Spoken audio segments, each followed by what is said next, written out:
Alustan toidujäätmete teemaliste muudatustega ja siis Kerli räägib peagi tekstiilist ka. Ehk meil siin iga natukese aja tagant jäätmete raamdirektiivi ka on ju muudetakse, nii nagu meie siin oma jäätmeseadustki muudkui muudame. Ja tõesti nüüd meil on ülevõtmisel siis selline muudatuste pakett, mis keskendub just sellele, et vähem siis jäätmeid tekiks. Ja taust on see, et tegelikult juba 2019 roheleppe raames ja 2020 ringmajanduse tegevuskava juures kutsuti üles liikmesriike kiirendama tegevusi selleks, et tekstiili- ja toidusektori keskkonna ja sotsiaalse kestlikkuse siis tagamist tekitada ja seda seetõttu, et leiti, et toidu- ja tekstiilisektor on Euroopas ressursimahukuselt esimesel ja 4. kohal vastavalt ja et jäätmehierarhiat väga nendes sektorites ei järgita. Ja 2022 aastal võeti vastu ka kestliku ja ringse tekstiilistrateegia ja tegelikult toidujäätmete osas ajalugu või see taust läheb veelgi kaugemale, et juba 2015 kõik ÜRO riigid leppisid kokku, et aastaks 2030 saavutatakse kestliku arengu eesmärgid ja seal on ka siis siht vähendada aastaks 2030 tarbija tasandil toidujäätmete teket poole võrra ja ka siis tootmisjärgseid või tootmisel tekkivaid kadusid. Aga kuna Euroopas riigid ei ole piisavalt palju pingutanud selle nimel, et siis nende ÜRO kestliku arengu eesmärkide suunas liikuda, siis 2023 tehti ettepanek muuta jäätmete raamdirektiivi ja läbirääkimised jõudsid eelmine aasta lõpule ja nüüd siis järgmise aasta suveks peame olema direktiivi üle võtnud. Ehk kui vaadata nüüd, mis ajakavas me toimetame, siis üsna pea me plaanime liikuda eelnõu kooskõlastusringiga edasi ehk saata eelnõu huvirühmadele arvamuse avaldamiseks ja ministeeriumidele kooskõlastamiseks. Me ei tahaks seda teha suvel, aga lihtsalt arvestades ka seda, et me tõesti peame järgmise aasta juuni keskpaigaks olema direktiivi üle võtnud, et siis meil ei ole muud varianti, sest ka Riigikogu valimised vahepeal tulevad ja peame võimalikult kiiresti liikuma. Ja sealt edasi siis 28 aasta aprillis rakendub tekstiili laiendatud tootja vastutus, millest Kerli varsti räägib ja aasta 2030 lõpuks me peame olema saavutanud toidujäätmete vähendamise sihtarvud, millest mina räägin kohe edasi. Ehk siis ma liigungi konkreetsemalt nüüd toidujäätmete juurde ja selle juurde, et mis siis toidujäätmetega seoses regulatiivselt muutumas on. Aga enne veel räägin üle selle, et tegelikult juba täna meil jäätmeseadus ütleb seda, et iga tegevuse juures tuleb võimalikult suures ulatuses vähendada toidujäätmete teket ja soodustada toidu annetamist ja eelistada seda, et toit, mis on inimestele tarbimiseks kasvatatud ja toodetud, et ta jääb ka siis inimeste toiduks. Ehk iga tegevuse juures tuleks lähtuda sellisest toidujäätmete hierarhiast, mis ütleb meile seda, et ideaalis meil toidu ülejääk ei tekigi, planeerime nii hästi, toodame nii hästi, et kõik toit saab siis inimeste poolt toiduna ära söödud. Päris maailmas see nii lihtne ei ole, ikka mingisugused toidu ülejäägid alati tekivad ja mingisugused toidujäätmed ka. Aga kui toidu ülejäägid tekivad, siis tuleks need võimalikult suures ulatuses suunata inimestele tarbimiseks, kas annetades või muul viisil ümber jaotades. Ja kui see ei ole võimalik, siis loomasööda tootmine on sobilik ja alles siis me peaksime hakkama rääkima tegelikult jäätmekäitlusest ja sellest, et kas nad jõuavad siis biogaasijaama komposti tootmisesse või kuhugi mujale. Kõige kehvemal juhul siis ladestamisse, seda tahame igal juhul vältida. Aga tulles konkreetsemalt siis nüüd nende regulatiivsete tegevuste ja vähendamise juurde. Jäätmete raamdirektiiv annab liikmesriikidele tegelikult üsna laiad raamid ette, et kuidas siis toidujäätmete teket vähendada ja kõik need tegevused ei pea sugugi olema siis seadusesse kirja pandud või mingisugused keelud, käsud ja normid õigusakti tasandil. Ehk tuleb võtta meetmeid selleks, et käitumisharjumusi muuta, teabekampaaniaid teha, edendada toidutarneahelas koostööd ja tegeleda ebatõhusustega, et näiteks kui mingisugused lepingutingimused teatud tarneahela osaliste vahel tekitavad toidujäätmeid, et siis nendest üle saada. Koolitus ja oskuste arendamine on olulisel kohal, innovatsiooni ja tehnoloogiliste lahenduste edendamine, praktilise näitena siin ettevõtted pidevalt otsivad lahendusi, kuidas erinevate siis digilahenduste võimalusel veel paremini planeerida toidukoguseid ja veel nutikamalt siis ette näha seda, et kuidas siis tarbija näiteks toidupoes käituma hakkab. Ja olulisel kohal on ka toidu annetamise edendamine ja kohustus liikmesriikidel siis siin küll regulatiivselt ära määrata, et kes on need ettevõtted, kes peavad hakkama tegema Toidupangale ja teistele toidu ümberjaotamise organisatsioonidele annetamise koostöölepingute ettepanekuid. Räägin sellest ka natukese edasi. Ja siis nende tegevuste edu tegelikult mõõdetakse kohustuslikes sihtarvudes. Ehk jäätmevaldkonna sihtarvud on meile kõigile tuttavad ja tuleb muudkui juurde, tuleb ka jäätmetekke vähendamise poole pealt sihtarve juurde.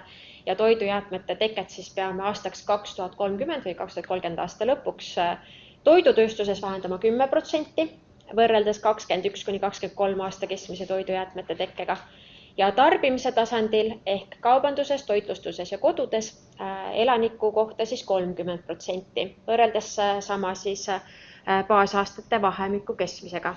Ma näitan kohe ka, mis see Eesti kontekstis tähendab, kuigi see võib-olla nii palju need numbrid tegelikult ei ütle, aga kui me vaatame 2021–2023 aasta keskmist toidujäätmete teket, siis sellel tarbimise tasandil Eestis siis oli elaniku kohta 90 kilogrammi. Ja peame jõudma ligikaudu 63 kilogrammi juurde. Ja toidutööstuses siis 34 000 ligikaudu 31 000 ehk. Tegelikult numbrid näitavad meile, et ilmselt toidutööstuse sihtarv ei ole väga keeruline saavutada, aga tarbimise tasandil kindlasti peame rohkem vaeva nägema ja siin on keerukus tõesti ka see, et seal on kodud, kaubandus ja toitlustus ehk väga erinevad sektorid üheskoos koos. Ennetavalt ma tean, et juba võib-olla tekib küsimus, et mis see siis tegelikult need sihtarvud ettevõtete kontekstis tähendama hakkavad või kodude kontekstis. Ennetavalt räägingi siin selle ka lahti, et me ei plaani neid sihtarvusid tuua kuidagi ettevõtete ja veel hullem kodude tasandile. Et need on ikkagi riigi tasandi sihtarvud, nagu meil üldiselt on jäätmevaldkonna sihtarvud seatud, näiteks ringlussevõtu sihtarvud on ju. Et need jäävad riigi tasandile. Me ei saagi neid tuua ettevõtete tasandile ka seetõttu, et meil puuduvad ju ettevõttepõhiselt andmed, kui palju keegi toidujäätmeid on siis nendel referentsaastatel tekitanud. Aga riigi tasandi andmed on meil olemas, sest me alates 2020 aastast siis kogume andmestikku, kuigi tegelikult meil on ka 2015 on Eestis juba esimesed toidujäätmete uuringud tehtud ja varasemalt veidike andmeid olemas. Täna me oleme andmete poole pealt sellises seisus, kus me peaksime üsna pea saama kätte uue toidujäätmete uuringu tulemused. Sealt me näeme ära, mis seis oli 24 ja 25 aastal Eestis toidujäätmetega. Üldiselt me oleme olnud läbi aastate üsna Euroopa keskmised toidujäätmete tekkelt ja toidu raiskamiselt, aga esialgne hinnang on see, et tõenäoliselt 2024 ja 2025 on hakanud see toidujäätmete kogus ka vähenema. Et eks üldine siis hinnatundlikkus ja tarbijakäitumine seda eelkõige mõjutab, aga üsna pea saame seda täpsemalt näha. Aga nüüd siis konkreetsemalt, et kuidas me siis oleme eelnõu kohaselt plaaninud läheneda sellele direktiivi ülevõtmisele toidujäätmete vaatest.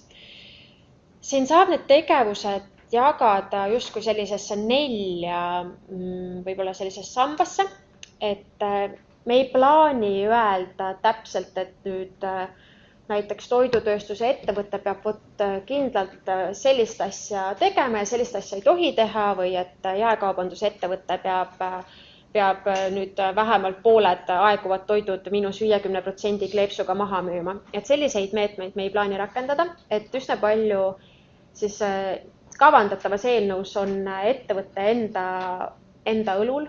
Selles mõttes, et ettevõttel tekib, teatud ettevõtetel, ma näitan järgmisel slaidil ka kellel, aga teatud toidutarneahel ettevõtetel tekib endal siis selline sisemise arvestuse pidamise kohustus jälgida, palju toidujäätmeid tekib erinevates siis toidukäitlemise etappides ja kui palju toitu annetatakse. Ja nende andmete põhjal siis saavad ettevõtted ise enda tegevuskava ja meetmed kavandada, kuidas siis vähendada. Praktikas väga sageli tegelikult toidukäitlejatel juba mingil määral vähemasti rakendatud. Teine oluline plokk on annetamise edendamine ja siia haakub samuti siis selle annetatud toidukoguste üle arvestuse pidamise kohustus. Teatud ettevõtetele tõenäoliselt võiks olla siis selline asjakohane kohustus ka avalikustada toidu annetamise andmeid selleks, et sinna tekiks taha reaalne selline mõõdik või selline soov annetamist veel edendada.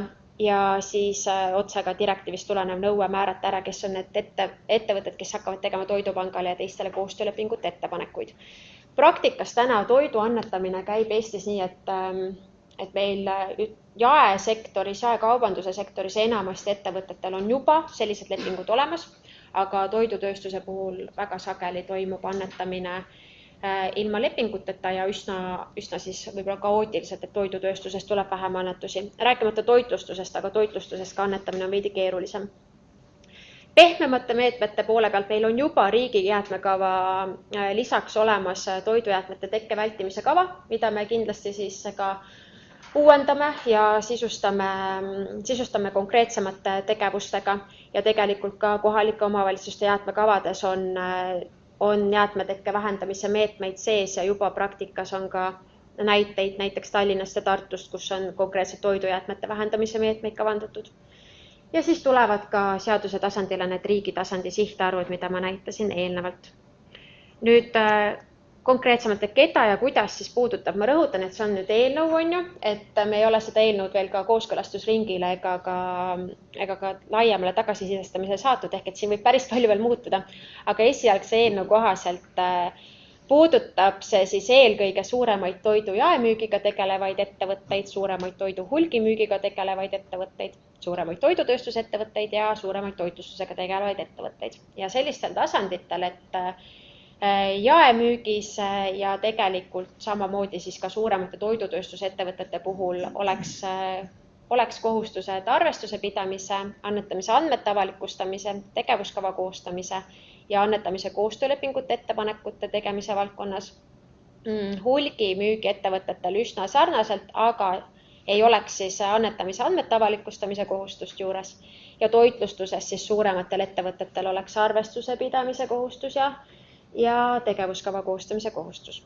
Ehk sellised suuremad ja mõjukamad toidukäitlejad, kellel potentsiaalselt on siis ka suurem toidujäätmete teke, on eelnõu kohaselt puudutatud kohustustest vähendada toidujäätmete teket ja siis ise need meetmed tegelikult ka välja töötada ja seda vastutust hoida sellel teemal. Tegelikult, mida see praktikas hästi lihtsalt tähendab? Praktikas see tähendab seda, et kes iganes on toidukäitleja, olenemata sellest, kas ta on siis see suurem ettevõte, kes läheb üle nende lävendite, mis eelnõus ka sätestame, või ta on väike toidukäitleja. Eesmärk peaks olema see, et mõeldakse läbi, et toidujäätmete teket tuleks vähendada, ehk sihitakse toidujäätmete vähendamist, mõõdetakse ehk jälgitakse, millised toidujäätmed, kus ja miks tekivad. Ja siis selle põhjal tegutsetakse ehk rakendatakse siis ka tegevusi ja seatakse sisse süsteemid, kuidas vähendada toidujäätmete teket. Sealhulgas siis võimalusel annetatakse toitu. Tean, et saalis viibijatele võib olla selles mõttes natuke see kauge teema, et ei ole siin selliseid toidukäitlejaid, keda need kohustused otseselt puudutaksid, aga samas me kõik oleme tarbijad ja üldiselt kodumajapidamistes on toidujäätmete tekke ikkagi kõige suurem kõikide sektorite võrdluses. Ehk me kõik saame siin ka ise oma kodus tegelikult väga sarnast liini pidi liikuda, et mitte küll siis sellisel tasandil, aga me kõik saame mõelda, et kas meil tekib toidujäätmeid, kas me toitu raiskame, vaadata, mis meil tekib, miks tekib ja siis mõelda läbi, et mida me teha saame, kas võib-olla mõelda läbi nädalamenüü või kasutada sügavkülmutamist või jagada liiga palju küpsetatud pirukaid naabritega, et ei jääks toitu alles. Kas kellelgi on selle osa kohta küsimusi? Kõik mõtlevad ilmselt juba lõunasöögile, ma loodan, et me siis keegi toitu lõunasöögile alles ei jäta, et siis ma saan Kerlile anda sõna, et Kerlil on võib-olla natukese pikemalt tekstiilijäätmetest. Ma just mõtlesin, ma teen lühidalt, et kõik tahavad sööma minna. Mina olen Kerli siis ringmajandusosakonnast. Käisin sügisel rääkimas teile tekstiilijäätmetest. Mul jutt on suhteliselt sama.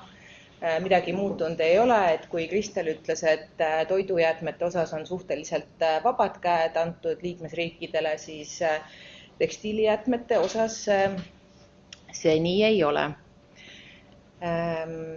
Räägin siis tekstiili tootja vastutusest, et ma praegu mõtlen, ma oleks võinud tegelikult ma natukene muudan järjekorda.